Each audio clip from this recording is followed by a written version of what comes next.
Dzērvenes mums parasti saistās ar purvas maržu rudenī un nepārprotamu ziemas tuvošanos.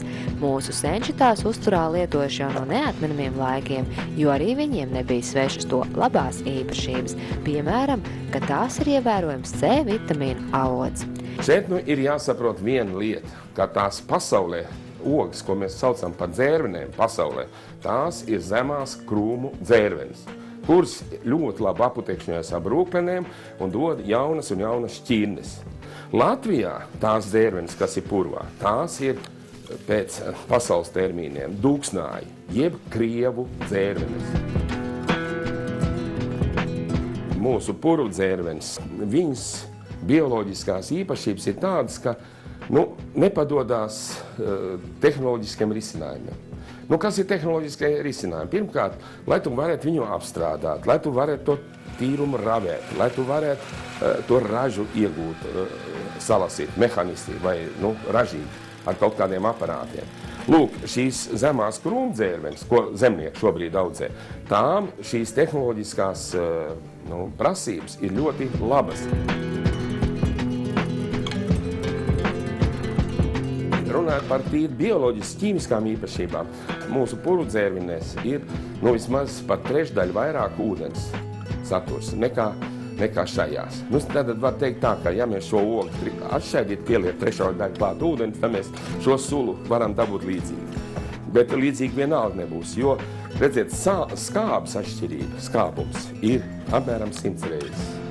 Šajās krūmdzērvenēs ir 100 reizes mazāk skābe nekā dūksnāja dzērvenēs. Neapšaubām, ka dzērvenes ir viens no vērtīgākajām ogām.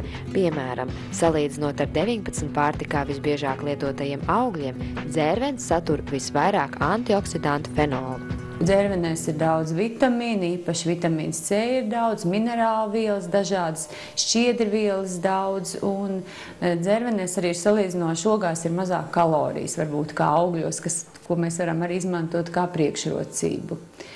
Par ko visvairāk ir pētījumu un datu, ka dzērvenes palīdz izsargāties no urīnceļu infekcijām, traucē baktērijām pielipt pie urīnceļiem. Līdz ar to tas kā tāds profilaktisks līdzeklis būtu ļoti labs, tad, kā jau minēja arī šīm sirds asinsvadu slimībām, ka pasargā asinsvadu sieniņas, palīdz mazināt holesterīnu, un arī ir pētītas kā aizsargājošas vielas pret vēzi, krūtsvēzis, priekšciedzera, zarnu un plaušu vēzis. Kas vēl būtu jāsver, ka dzērvenes, lai būtu tiešām šis efekts dzērvenes, būtu jālieto visas ogas labāk kā ēdienas, ka tas būs daudz iedarbīgāk nekā lietot šos uzturu bagātinātājus, kur bieži pieņem tikai daļu. Bet ēdienas, gan arī katrs produkts būtībā satur simtiem, varbūt pat tūkstošiem aktīvu vielu, kuras ne visas ir izpētīts, bet tā darbība notiek kopā.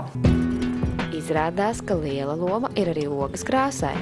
Ir dzērvenes, jūs redzat, tumšas, sātas un sarkanas. Tumšās satur ļoti daudz antociānu. Arī Latvijas purvos, starp citu, ja jūs ieraudzīsiet tumšās dzērvenes, paņemat un uzmanīgi glabājat atsevišķi. Kāpēc? Tāpēc, ka tās satur ļoti daudz antociānu, tieši tā tumša sarkanā krāsa ir antociāns. Un tas ir ārkārtīgi spēcīgs līdzeklis sirds darbības uzlabošanai. Jā, protams, ir ne tikai dzērvenes, uzturam jābūt ir dažādam, un, protams, arī šim augu valsts uzturam jābūt dažādam, un tad dzērvenes mums būtu tā augļu daļa.